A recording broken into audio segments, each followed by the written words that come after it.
What is up, everybody? Thank you so much for checking this video out. I'm Tevin Powers. I have here with me Aaron Miller, and this is going to be just a quick video regarding our movement expert concept series.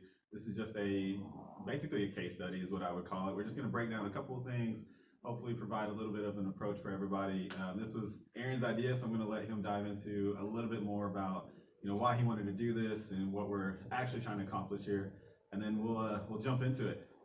Thanks, Devin.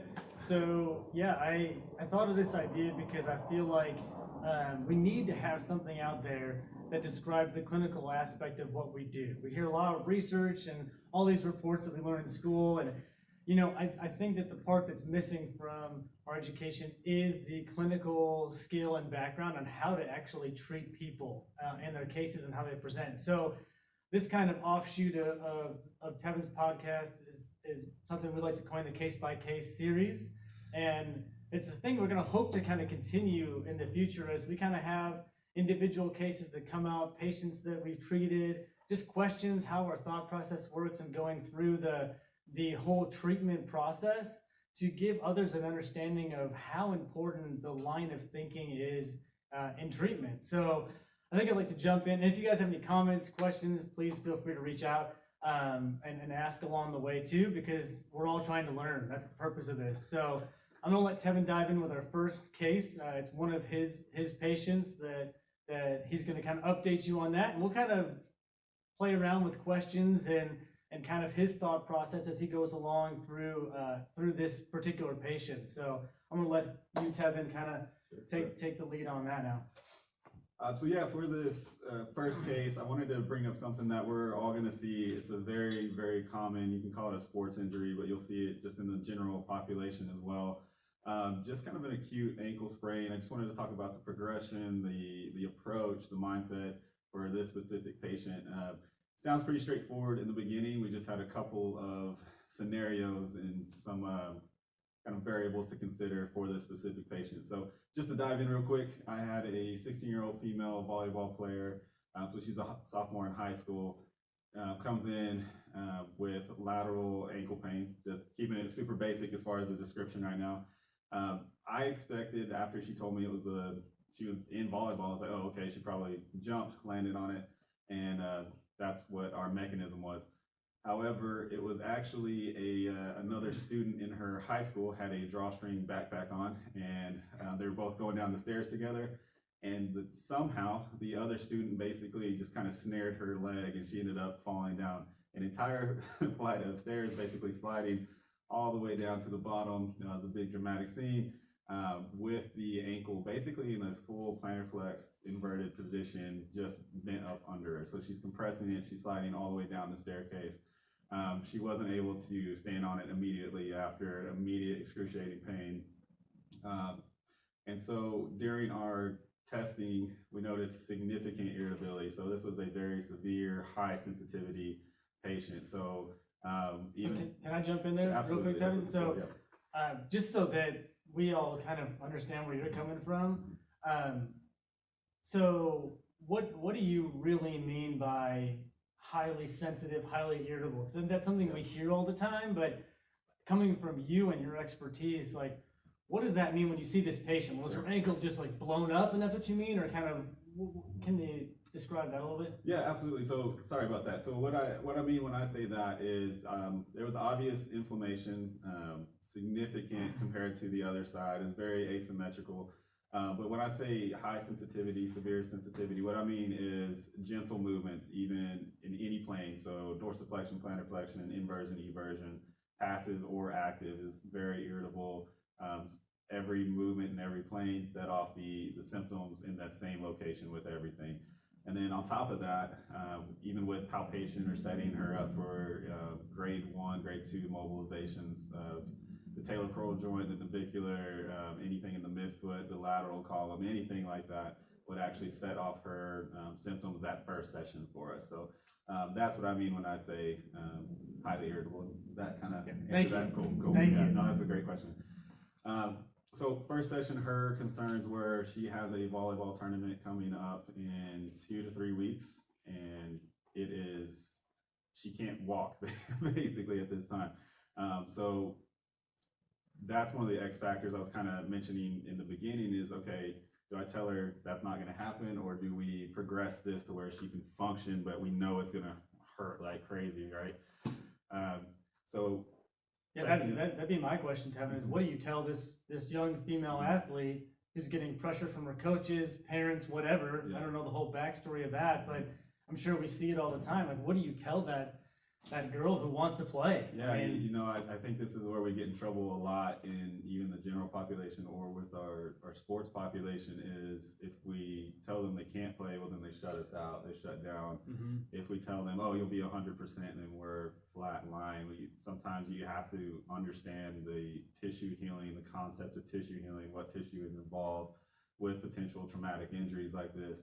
And so then you can actually educate on the timeline. So for this patient, I said, hey, if we're not jumping, or we're not trying to run, we're not walking too much, we're not loading it too much, then maybe in 2 weeks we're 50%. Maybe by the tournament we're 50 or 60%. We can at least walk on it. But I made sure she knew there was probably a very low chance of us being back to full sprinting, full jumping, anything involved with the volleyball kind of sport specific activities there. Okay. Yeah, so where was I? So joint mobility testing, I'll jump into that. Yep, good. So talar curl limited with segmental mobility and dorsiflexion and plantar flexion. Again, I had to move super slow because of the sensitivity. Try not to cause more irritability with this patient. Inversion, eversion, extremely painful. Inversion also, a lot of guarding. Eventually, I was able to do more precise ligamentous testing at the follow-up session, which kind of presented with the anterior joint laxity as well as with the calcaneofibular ligament as well. So we can suspect that tissue. So that helps me with the patient education later. Significant motor performance deficits with any foot intrinsics, with any plantar flexion whatsoever. And again, that can go back into the irritability.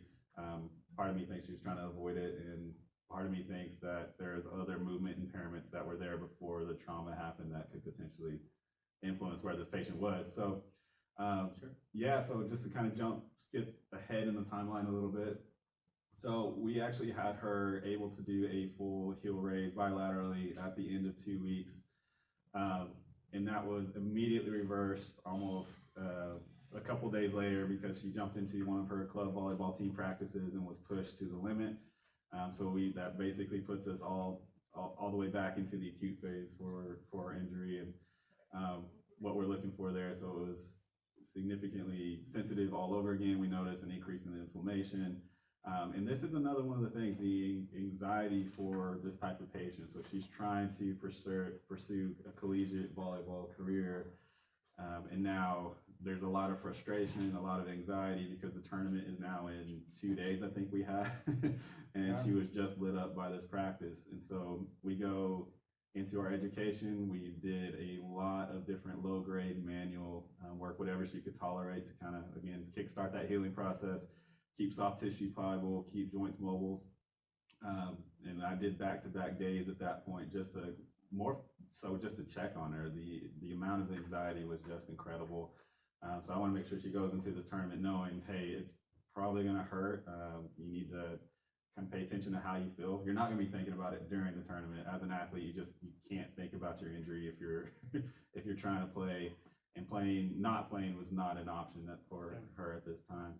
So give her a couple of tools to use during the tournament. Yeah, can I interject there and just ask? So she's flared up to the Yeah. tournament in 2 days. Yeah. You know she's going to play. As her therapist, what do you do? And how do we educate our own therapists on telling athletes what they can do to combat maybe some of the stuff that we're doing? I'm curious to see what you did with her there. Well, I go straight back to trying to understand tissue healing, trying to understand what tissues are involved. Do we need to go into more of the assisted joint mobilizations while she's on the sidelines? Can we have some kind of, I don't use a lot of modalities personally, but in this case, I went with an E-stim unit just to get some blood flow to the musculature in the area to try to limit the amount of inflammation there as well. Just educate what we're doing on the sidelines, educate what we're doing the morning of, the day of, what we're doing in the off time between games in the tournament. And how she respond? She actually was able to play the entire tournament, and that's 2 days, 6 games total. And and she said she felt significantly better because of the modalities, or not modalities, but the options we gave her That's for, awesome. to give her a little bit of control as far as her treatment plan went. Which was really cool to see. A lot of soreness afterward, obviously, a lot of pain afterward. Yeah. But she was able to do it. We were able to get through it, and now we're just on that track. She doesn't have anything right now. We're healing up really, really nicely. And actually, this is a whole other topic, but moving into more how do we address the movement impairments kind of up the chain that started whenever she got out of the boots, and addressing some neural tension and some of the more neurodynamic and control aspects of this patient's kind of picture here. Great. So, you know. The last question I have for you, Tevin, is kind of, now that you've been and seen this patient and this young athlete for a while, what are you telling her prognosis is to, like, okay, you're Yeah, now sure, free sure. of me. What do you Yeah. anticipate kind of in that realm of Yeah, things? yeah. So again, this goes back to the timeline a little bit, but in a couple of weeks, I expect her to be much less irritable. Is kind of what I'm telling her at this point. She Good. should be able to start progressing more into some single leg stability work.